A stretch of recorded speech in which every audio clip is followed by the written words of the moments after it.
For centuries, the idea that anyone reached the Americas before Columbus was treated as legend. But Viking sagas hinted at something extraordinary, a land far west of Greenland, rich, warm, and full of resources the North Atlantic settlers desperately needed. By the late 900s, the Norse world had expanded farther than any other European culture. They settled Iceland, pushed into Greenland, established trade routes across the North Sea, and built ships capable of crossing brutal oceans. Yet they didn't stop. Their world was harsh. Farms failed, winters were long, resources were scarce.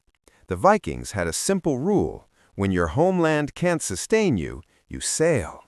Stories circulated among Greenlandic Norse settlers, rumors of driftwood washing ashore that didn't grow anywhere nearby, of a sailor blown off course who swore he saw a coastline far to the southwest, of migrating birds flying in that same mysterious direction each autumn. Explorers like Leif Erikson grew up hearing these whispers, and in Viking culture, where exploration was both a necessity and a point of pride, those whispers became a challenge. The question was no longer, is there land out there? It became, who will reach it first? For decades, skeptics dismissed the Iceland sagas as embellished folk tales. But everything changed in the 1960s when archaeologists excavated Lance o Meadows, a site at the northern tip of Newfoundland.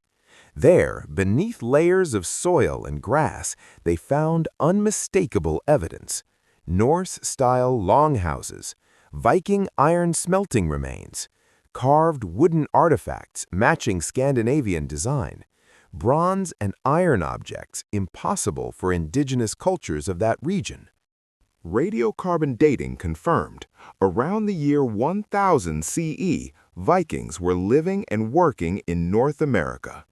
Even more striking, modern analysis of tree rings from wooden artifacts proves they were cut down in the Americas by metal tools the Vikings brought with them. This wasn't a temporary visit, it was an organized expedition.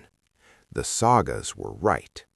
They called it Vinland, the land of vines, a place so fertile and mild compared to Greenland that it sounded almost mythical. But myth became fact. The question then became, how did they get there? Reaching North America in 1000 CE was not just brave, it was nearly impossible. Viking longships were engineering masterpieces, flexible, fast, lightweight, and designed to ride waves instead of smashing through them. These ships made open ocean travel realistic. But technology alone didn't get them to America. They used a combination of natural signs. Sunstones. Crystals like Iceland spar helped Vikings locate the sun even in fog or overcast skies by detecting polarized light. Birds. Explorers released ravens at sea. If a raven flew straight and didn't return, it had seen land. Currents and waves. Vikings memorized the rhythm of the North Atlantic. Warm currents flowing west from Iceland, cold Labrador currents flowing south along Canada. They used these like highways. Marine life. Whales often swam parallel to coastlines. Vikings followed them. The journey was brutal. 4 weeks across freezing waters, storms that rose without warning, and nights where the only navigation was the stars and the feel of the swell. But the Vikings had done this for generations. And eventually, as the sagas describe, they saw it. Flat stone beaches, forests, wild grapes, fresh rivers, an endless coastline. They had reached North America, 5 centuries before Columbus. Once ashore, the Norse quickly realized that Vinland was unlike any land they'd settled before.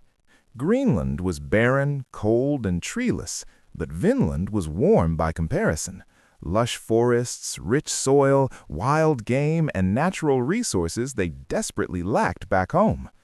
The sagas describe salmon larger than anywhere else, forests dense enough for ship timber, grapes growing in the wild, mild winters compared to Greenland.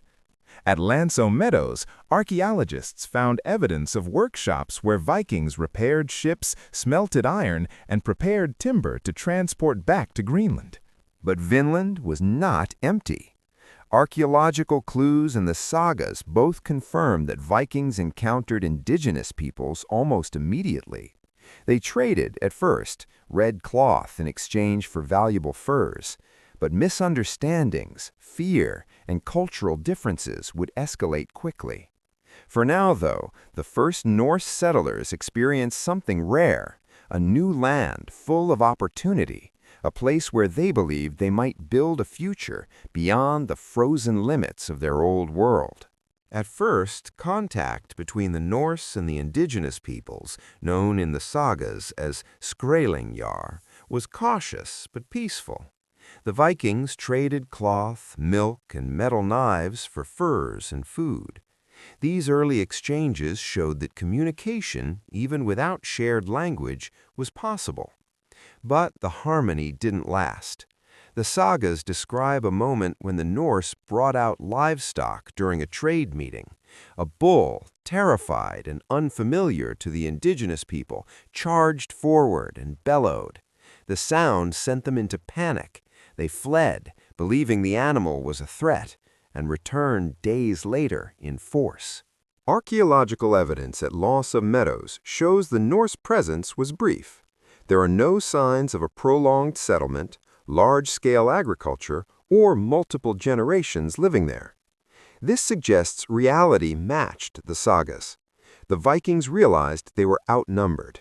Indigenous groups had deep knowledge of the land, the terrain, and the resources.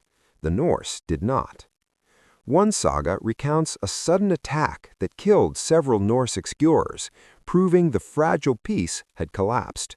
The Vikings were warriors, but here they confronted something new, a population they could neither conquer nor control. They understood that even a small conflict could destroy their entire expedition. In the end, the Vikings accepted a truth their culture rarely acknowledged. This land did not belong to them. The biggest misconception is that the Vikings left Vinland because it was too harsh. In reality, Vinland was the easiest land they ever found. Warm climate, rich soil, abundant food. But the problem wasn't the environment, it was logistics. 1. Too far from support. Vinland was weeks beyond Greenland. Any reinforcements or supplies took nearly a month of dangerous sailing. If something went wrong, no help was coming. 2. Too few settlers.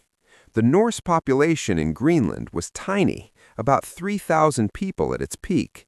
They simply didn't have enough manpower to populate another continent. 3. Indigenous resistance. The Vikings were warriors, but they were invaders in a land already filled with strong, organized communities. The sagas make it very clear the Norse feared being overwhelmed. 4. Low strategic value. Vinland had resources, but none were critical enough to justify the level of risk. Timber and grapes were valuable, but not worth losing lives over. 5. Internal disputes. Norse society was often divided by rival families and competing ambitions. Even within the Vinland expeditions, sagas describe arguments, jealousy, and violent clashes among the settlers themselves. In the end, returning home was the only rational choice. They came, explored, mapped, harvested lumber, and left. But their impact remained. For centuries, Europeans had no idea the Vikings had crossed the Atlantic. The sagas survived, but many scholars dismissed them as fiction. That changed in the 20th century when archaeology finally proved what Icelandic storytellers had preserved for 1,000 years. Today, the Norse presence in North America is seen as a revolutionary moment in human exploration. They were the first Europeans to set foot in the New World, almost 500 years before Columbus. A testament to Viking seamanship. Their longships were far ahead of their time, fast, flexible, ocean-capable vessels that made the impossible routine. A story of contact between worlds. The encounter between Norse explorers and indigenous peoples marks one of the earliest documented meetings between Europe and the Americas. A reminder of the limits of empire. Even the Vikings, among the most fearless explorers in history, learned that not every land can be conquered, claimed, or held. What remains is a powerful historical truth. The Vikings were not mythic heroes, nor accidental travelers. They were skilled navigators who pushed human exploration farther than anyone in their age. Their journey to America represents the beginning of a global story, long before the age of European empires.